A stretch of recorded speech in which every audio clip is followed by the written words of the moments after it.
Alo màu nó màu mè nào đó để cho nhà xe này quên bị đó cái này bị đó mình tàu này khỏe cho nó đi sát xòe mà nó toàn thế điều ô tao mới ăn chuyện ok video ya của mình chẳng á cái đã bị nó bạn bây giờ như thế nào tàu này về cái này sao bây giờ mà để cho anh này cho nó sao thoải lại cái gì vậy mà nó gì rồi bắt đầu tàu cả đó nhà sang cái này mà lưu giao nó sẽ cho cả chặt đỏ bị tàu mồ lưu giao đó đã cho nó rồi đi anh này đi bù vô sang nào cho mà quên này phải rồi anh nào bù gì lại thế anh này quên lo thả ra bị nó mà luôn hiện xem cho tàu này quên lo mà cho nó được cái gì sạch đó nó ok alo mẹ cô cho nó luôn mà đang ngã này nè à giờ đang ngã mình đẹp phải đấy một cái tàu chỉ tàu này bao gồm giao này bị bao nó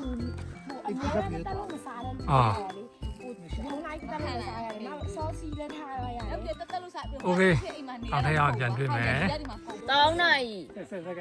tao này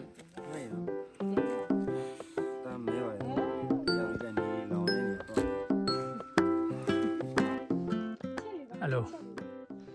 anh đang chào này rồi đi cũng tao muốn cứ cái thay của nó giao này sao sao này thế em mình trả cái mà hôm nay đang thay của giao mày luôn cảm ơn này nó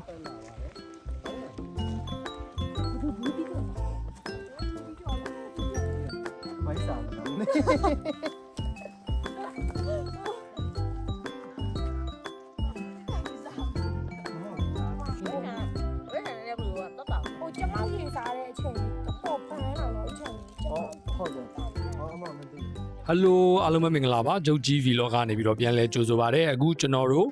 မူလီတောင်တက်တဲ့ day 2ဖြစ်ပါတယ်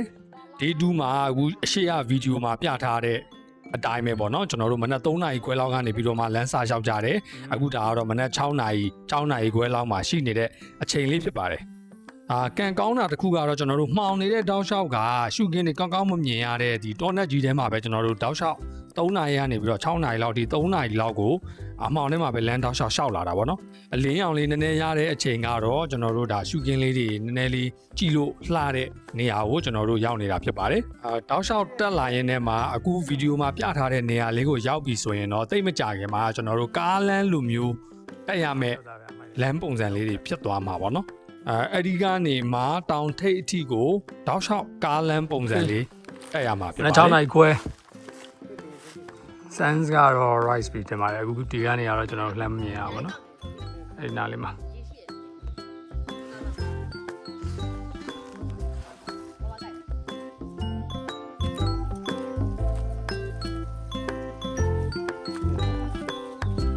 โอเค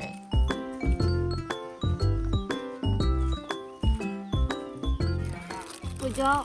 ဈေးကောင်းဝင်စေးပါစီသမောကြတယ်ဟိုလိမ်မော်ရောင်နဲ့ဟာဟာကောင်းကဲတော့ယူပြတယ်လို့ပြသွားတယ်ဆိုတော့မယုံကြဘူးတို့တွေအဲ့ချိုးကပြောသွားပြီဖိတ်တောင်းမရဘူးကထိုင်ညီမထိုင်တော့အေးသေးအိုင်မယ်ထိုင်ရမှာရရပေါ့ထိုင်အမရေပါရှိတာရေတက်မှုထားတာပဲ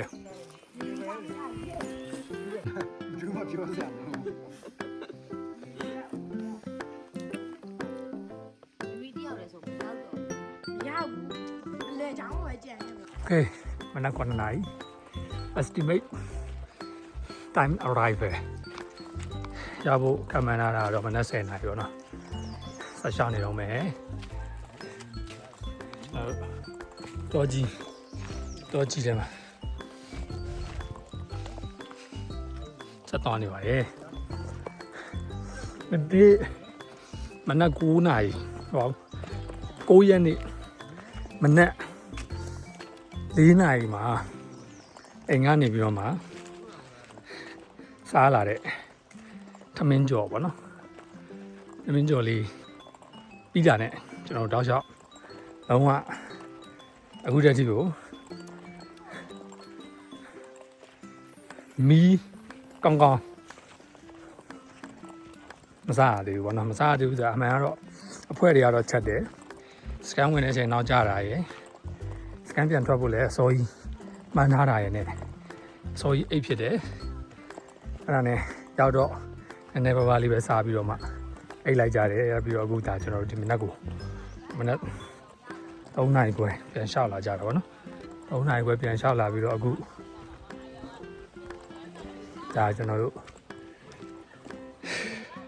မူလီတောင်ထဲရောက်ခန့်ဒီတောင်ကုန်းတစ်ခုမှာရှိနေတာပါတွန်းလိုက်ဆွဲလိုက်နဲ့ကျွန်တော်တို့တွေတရွေ့ရွေ့နဲ့တော့ဖြည်းဖြည်းချင်းတော့ရှောက်ပြီးတော့ကိုဆက်သွားနေကြပါတယ်ဗျ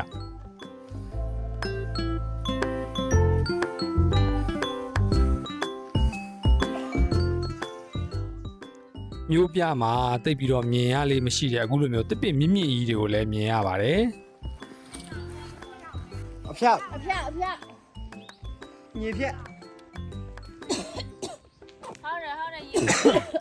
ဒါလေးကတော့နောက်ဆုံးကနေပြီးတော့အပိတ်လျှောက်လာကြတဲ့2 ယောက်သားရဲ့2 shot လေးပါပြောင်းမယ်နှခမ်းလေးနဲ့မမပြောင်းတယ်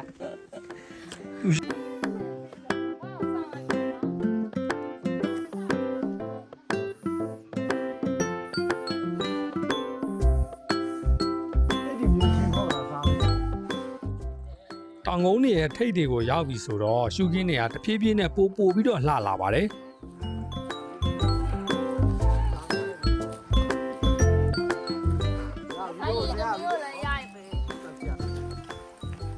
我讲谁干嘛？谁要嘛？当我的那个的。အေးပေါ့ဟုတ်မယ်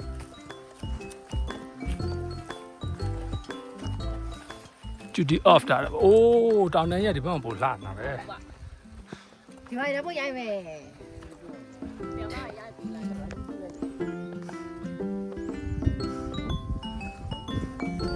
မဲတော့လေးသေးနေများရဲ့ထားညီမထားကျုပ်ကြည့်ပါ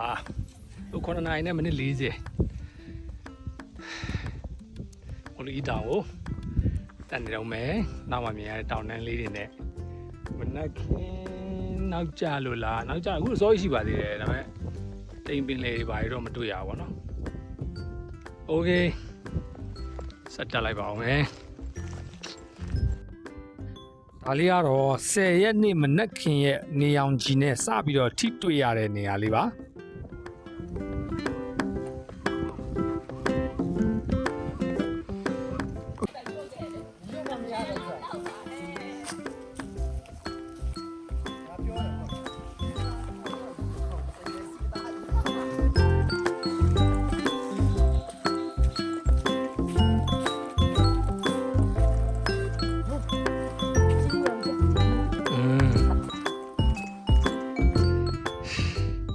မူလီတောင်အမောကိုမူလီတောင်ဟိုဟာလားအခုကဘယ်ထိသွားမှာလဲအဲ့ဒီပြန်ခိုင်းသွားပြီအော်သွားပြီလားမူလီတောင်တောင်ပေါ်ကဒီမှာ9 နာရီ10 နာရီအခုဘလား10 ခွဲ10 နာရီခွဲရှိပြီတောင်ထဲရောက်ဖို့နည်းနည်းတော့ဆက်တက်ရအောင်ပဲโอเคဒါလေးကတော့အောက်ကျောင်းမှာစတုဒီတာဝင်ကြိတ်ခဲ့တာလေးပါဒီဆိုလေလူတကယ်မှမသက်ချင်တာကျန်ပါသေးဟုတ်ပါတယ်ကျန်ပါသေး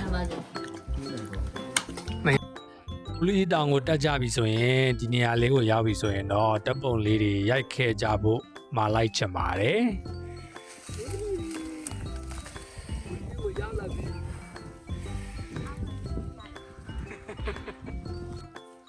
ဒီနေရာလေးကတော့ဒီခီးစဉ်ရဲ့ကျွန်တော်အကြိုက်ဆုံးရှုခင်းနေရာလေးဖြစ်ပါတယ်။ဘာဖြစ်လို့လဲဆိုတာလေးပြီးရင်ပြပေးမယ်။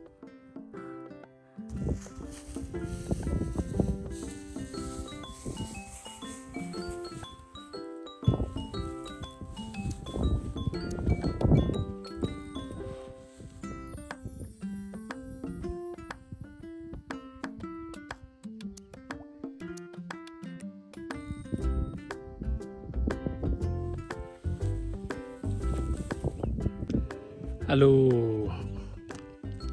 ဟုတ်လားတောင်ကုန်းပေါ်မှာရှိတဲ့ခုံလေးပေါ်မှာတပွန်ရိုက်ပြီးတော့ဒီမှာမူလီတောင်ထဲပေါ့နော်မနက်9 နာရီပါအခုကျွန်တော်တောင်ကုန်းကြော်ပြီးနော်မူလီတောင်ထဲကိုရောက်ပါမယ်အခန်းတစ်ချက်ဒီဒါလည်းဝင်ကြိတ်ပြီးပါပြီသမင်းရဲ့ရွှေဖြုံသီးရဲ့ငပိရှယ်ပဲနှစ်ရက်လောက်ဘာမှမစားလိုက်ရပဲနဲ့ဆိုလုံးဝသမင်းဟင်းကိုကောင်းမစားရပဲနဲ့ကြိတ်ရတာဆိုရတာရှယ်ကွတ် nice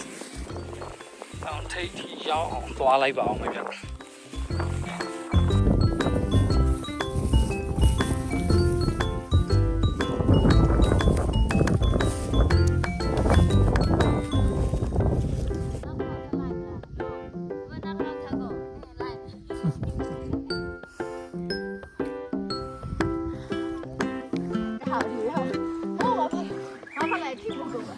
ကျမရိုက်ပြီးရမယ် ကျွန်တော်ရက်မတက်ဘူးကျွန်တော်ဖုန်းဝဲဝဲဆို ဒီမှာဒီမှာ No 快要当的发现我自己的都是 ရေကောင်းသွားပါပြီအယန်နာနေပါတယ် okay တောက်ချင်တယ်မရှိတော့ ရှိတယ်ဆို အေးမရှိတော့ ဟယ်လို10 နိုင်လောက်ရောက်မယ်လို့ခံမှန်းထားရကနေ9နဲ့ရှောက်လိုက်တာ10 နိုင်နဲ့မိနစ်20ကျွန်တော်တို့မူလီတောင်ထဲကိုရောက်ပါပြီ 要来公司今天龙哥在上面那个 လမ်းမှာတွေ့ဘူးတဲ့ကိုကြီးလိုပဲโอเคနားယူလိုက်ပါဦးမယ်ဒီချိုးအော်ရက်အပေါ်မှာချိုးလိုက်အမှန်လည်းတဲကြ 哦聊天就单点了 မူလီတောင်ထိပ်ကိုမနက်10 နာရီခွဲရောက်ပါတယ်အခုဒီနေရာလေးကကျွန်တော်တို့ဒီညမှာတဲမဲ့ဓမ္မယုံနေရာလေးဖြစ်ပါတယ်ဗျမူလီတောင်ပေါ်မှာသမင်းဆိုင်ဟင်းဆိုင်လေးတွေရှိပါတယ်စားစရာတွေလည်းအဆင်ပြေပါတယ်စားလို့လည်းကောင်းပါတယ်မူလီတောင်ပေါ်မှာကကြတော့ကျွန်တော်တို့ပစ္စည်းတွေဝယ်မယ်ဆိုရင်တော့လည်းเนาะဘတ်တန်မိုးနဲ့ကျွန်တော်တို့ပေးချေရပါတယ်ဗျဘတ်ငွေတန်မိုးနဲ့ပေးချေရပါတယ်ဒါကတော့ကျွန်တော်တို့တဲတဲ့ဓမ္မယုံရဲ့အပေါ်တက်မှာမြင်ရတဲ့ပုံစံလေးပေါ့နော်နေရာတော့တော်တော်ကျယ်တယ်ညလုံးကိုတွေအတွက်10 နာရီခွဲလောက်ရောက်ပြီးတော့ AC လေးအနားယူပြီးတော့အခုကျွန်တော်တို့နေ့လယ်2 နာရီခွဲမှာကျွန်တော်တို့မူလီဘုရားကိုသွားပူကြပါမယ်အခုဒါကတော့လူစုနေကြတာပေါ့နော်အခုကျွန်တော်တို့မူလီဇေဒီကိုသွားပူကြမှာဖြစ်ပါလေအခုဖရားရဲ့အဝင်ဝမုတ်ဝမှာကျွန်တော်တို့ group photo လေးတွေရိုက်ကြမှာဖြစ်ပါတယ်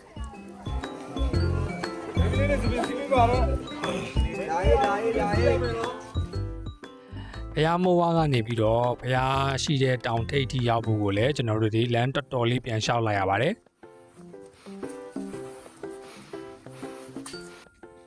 ဒီရှုခင်းလေးတွေကတော့မူလီဘုရားကိုသွားနေရင်လည်းမတွေ့ရတဲ့ရှုခင်းလေးတွေဖြစ်ပါတယ်အခုမြင်ရတဲ့တောင်တန်းတွေကတော့မနေ့ကကျွန်တော်တို့ရှောက်ခဲ့တဲ့တောင်တန်းကြီးတွေဖြစ်ပါတယ်ဗျ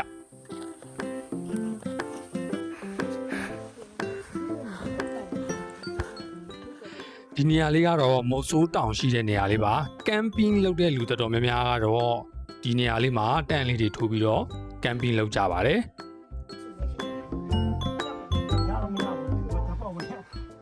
အမျိုးသမီးတွေကဒီနေရာလောက်ပဲပြတက်ပြီးတော့မှအမျိုးသားတွေကတော့ကျွန်တော်တို့တောင်ထိပ်ကြီးတက်ခွင့်ရှိပါတယ်။ကဲတို့တက်အောင်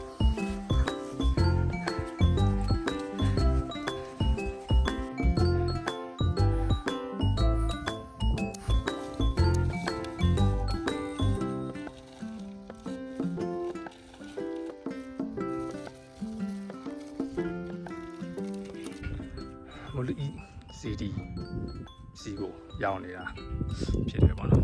မူလီတောင်တိုင်မှာရှိတယ်မူလီစီဒီကိုရောက်နေတာပါအဲ့တော့ကျွန်တော်တို့ပတ်လက်မြင်ရတယ်ရှုပ်ကင်းလေးဖြစ်ပါတယ်တဲလေးအဲ့တိုင်းပဲချာ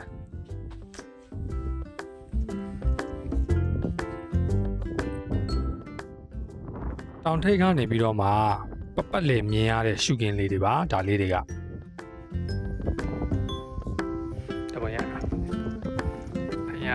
နဲ့ရဲ့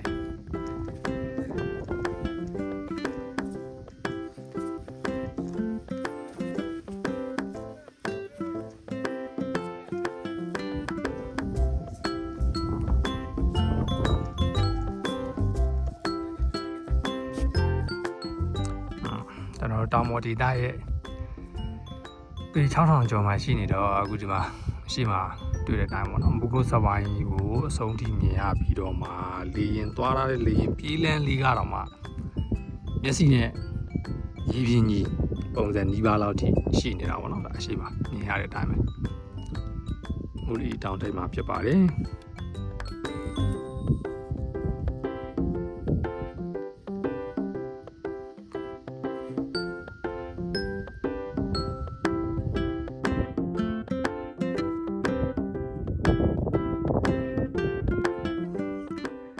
ဒါ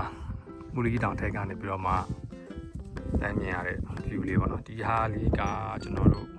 တက်လာတော့ကတွေ့ခဲ့တဲ့ထမင်းစားတဲ့နေရာမှာတွေ့ခဲ့တဲ့ဇီဒီလေးပေါ့နော်အဲ့ဒါပြီးတော့ဒီဘက်ချမ်းမှာကဒီဇီဒီလေးကကျွန်တော်တို့ဒီမနက်3နာရီခွဲထချောက်လာခဲ့တော့ကဖြတ်လာခဲ့တဲ့ဇီဒီလေးပေါ့နော်ကျွန်တော်အဝေးပြန်ဆွဲပြပေးမယ်အဲ့လိုမျိုးတွေဖြတ်တန်းလာပြီးတော့မှမူလီတောင်ထိပ်ကိုကျွန်တော်တို့ရောက်လာတာဖြစ်ပါတယ်တနေရာမှာ6ချောင်း又开始了。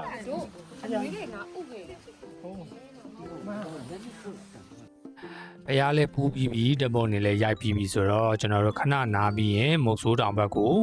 တွားပြီးတော့မှဆန်းဆက်လေးတွားကြည့်ကြပါမယ်မုတ်ဆိုးတောင်ဘက်ကိုတွားနေတာဖြစ်ပါတယ်ညနေပိုင်း4 နာရီနဲ့မိနစ်20ညနေစာကျွန်တော်တို့ဆရာလေးစတူဒီတာအကြောင်းမှာစားပြီးတော့အခုမုတ်ဆိုးတောင်မှာနေဝင်စည်းစာတော့ကြည့်ကြပါဘောနော်အခုမူလီကျွန်တော်တို့တဲတဲ့တမယုံကနေပြီးတော့မှမုတ်ဆိုးတောင်ရှိတဲ့ဘက်ကအခုလောလောဆယ်တော့တောက်လျှောက်အစင်းလန်းနေကြည့်ပဲဆိုတော့ပြန်လန်းကြရင်တော့ပြန်တက်အောင်ပါဘောနော်ဒါတွေအကုန်လုံးကဲတော့စမ်းစက်လေးဘယ်လောက်လှနေလဲချက်တကြည့်အောင်ပါအမန်းပုံစံကြောက်တုံးလေးလောက်တာဟိုမှာလှမ်းမြင်နေရတဲ့ဖရားစီကိုတောင်းမှဖြစ်ပါတယ်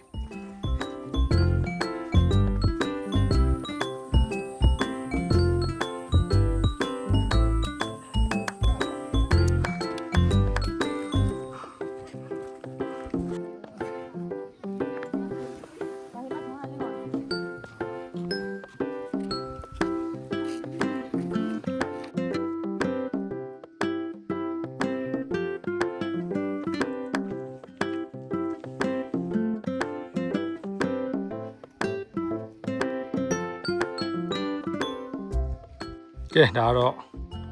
မူလီတောင်မှာ TikTok မှာမြင်နေရတဲ့နေရာလေးပါနော်ဒါထိုင်းလို့ရေးတာလည်းဗာလဲတော့မသိတန်းနေတဲ့ပုံကြီးနဲ့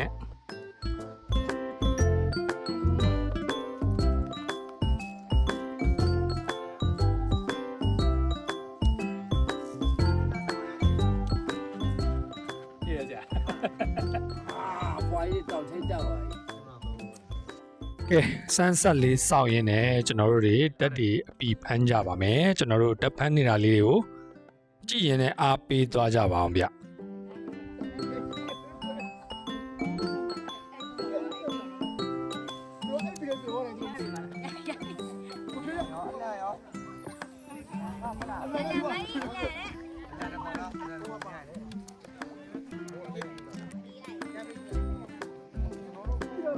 ဒီမှာပညာဒီမှာဟယ်လိုမူလီတောင်ထိပ်မှာဆန်းဆက်လေးကြည့်နေတာကြည့်လိုက်ဆန်းဆက်လေး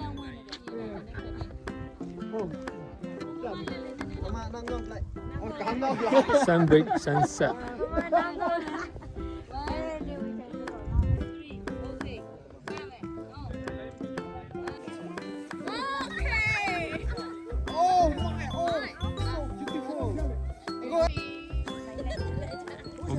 စမ်းဆက်လေးပါ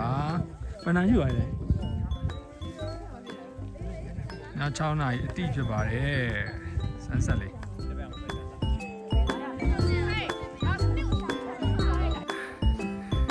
ကဲစကန်ပြန်ပါမယ်ဒီညတော့အေးဘောပါအေးရပြီဒီညတော့ဝန်ချ 加点有泡泡奶。冇喊嘛的，对冇喊嘛。喂不，喂不。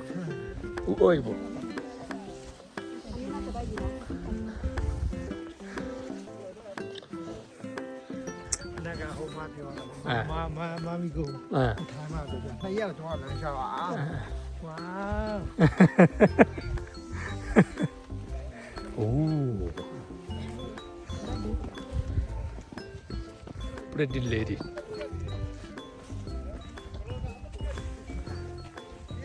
好啊，有你。Peace。အားလုံးဘလူးတောင်တိုင်းမှာရှိတဲ့ဆရာလေးအဆောင်မှာထပ်ပြီးတော့ညစာလေးစတူဒီတာထပ်ဝင်စားတယ်ပေါ့နော်စားပြီးတော့အခုဒီနေ့ချမ်းလေးတောင်းနေတယ်နားယူနေတယ်တချို့ကတော့အခုဒီညအောင်မှာပထိုင်ရုံဖို့ဆိုလားကျွန်တော်တို့ဘူးလီဖရားကိုပြန်တက်မယ်လို့ပြောကြတယ်ကျွန်တော်တို့ကတော့မတော်တော့ဘူးအေးစင်နာမယ် Okay good night